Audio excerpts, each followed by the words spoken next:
मग माझं म्हणणं काय आहे, तुम्ही 100 केलं, मी 200 केलं, आता बाडी कोणाची हो? त्यांची आहे का नाही? लय शेतकऱ्याचा पुळका आहे. म्हण ना उद्या 200, नाही काढलं तर बोल पुढं. तुझं घालवायचं दाजी आम्हाला. आणि त्यांच्या पार्टीच्या लोकांना हे कळत नाही, लगात घालवून तुम्हाला मिळवून देणार आहे. ते काय आपल्या पार्टीला मिळणार का पैसे? त्यांचाच ऊस गेला आणि त्यांनाच पैसे मिळवून देणार आहे. आज गेल्यावर बटन तेवढं आपल्याला दाबणार आहे. आणि मग मी तर उलट म्हणतो, आता लागली आहे निवडणूक, ऊस दराचा विषयच काढलाय.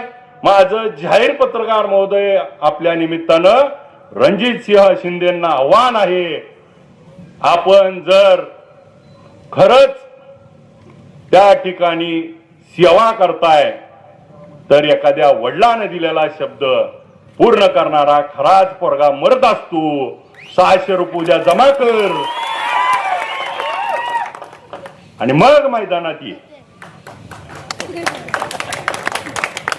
त्यांचा नाद काय आहे, आपलं घालवायचं आणि त्यांचं झाकून ठेवायचं. आर गाड्यानो, तुम्हाला पटांगणात ये गडी म्हणला ही बारा पटांगणात आलाय.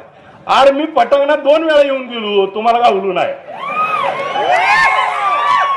आता तुम्हाला सगळ्याला एकाच कोंड्यात घेतलंय.